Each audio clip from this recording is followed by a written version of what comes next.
আমি 6 ইঞ্চি একটা মোল্ডে একটা চকলেট কেক বেক করে নিয়েছি।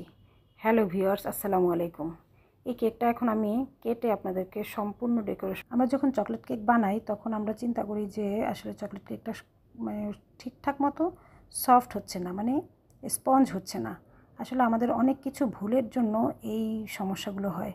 আমরা অনেক সময় দেখা যায় যে আমরা যে শুকনো উপকরণগুলো নেই সেই উপকরণগুলো ঠিকমতো মিক্সড হয় না, কিংবা আমাদের চুলায় যদি বেক করি তাহলে চুলার তাপে কোনো প্রবলেম হয়, কিংবা আমরা যদি ওভেনে করি ওভেনের তাপটা আমাদের জন্য মানে ঠিকঠাক মতো হচ্ছে না। তারা এক এক দিন এক এক রকম করে বানাবেন, তারপর ট্রাই করতে করতে দেখবেন একটা সময় ইনশাল্লাহ হয়ে গেছে।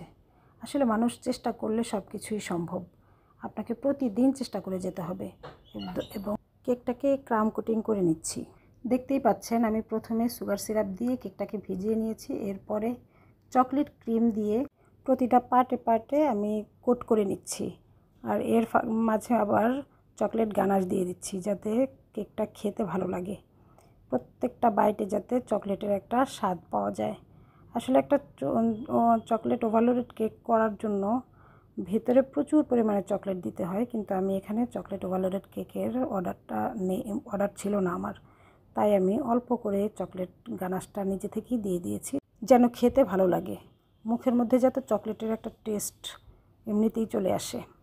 কেকটার মধ্যে চকলেট ড্রিপিং দিব এবং ড্রিপিংটাকে সুন্দর মতো যাতে লেয়ারগুলো পড়ে তার জন্য আমি একটা গানাশ তৈরি করে রেখেছি, সেই গানাশটা এখন ঢেলে দিলাম। গানাশ ঢালার সময় সামান্য একটু গরম গরম থাকতে হবে, কুসুম গরম, খুব গরমও না আবার খুব ঠান্ডাও না, একটু কুসুম কুসুম গরম থাকলে গানাশটা সুন্দর করে লেয়ারিংটা হয়। আমার গানাশটা একটু ঠান্ডা হয়ে গিয়েছিল, তাই খুব ভারী লেয়ার হয়েছে। তবে চকলেটটা একটু ভারী করেই করেছিলাম যাতে ড্রিপিংটা ভালো হয়। খুব সুন্দর একটা ড্রিপিং হয়েছিল আমার এই কেকটার মধ্যে। এই কেকটা যেদিন বানাই সেদিন এত তাড়াহুড়া করে বানানো হয়েছিল, আমার একদমই শরীর ভালো ছিল না, খুবই ক্লান্ত ছিল শরীর। সেই ক্লান্ত শরীর নিয়েই কেকটা বানানো শুরু করেছিলাম।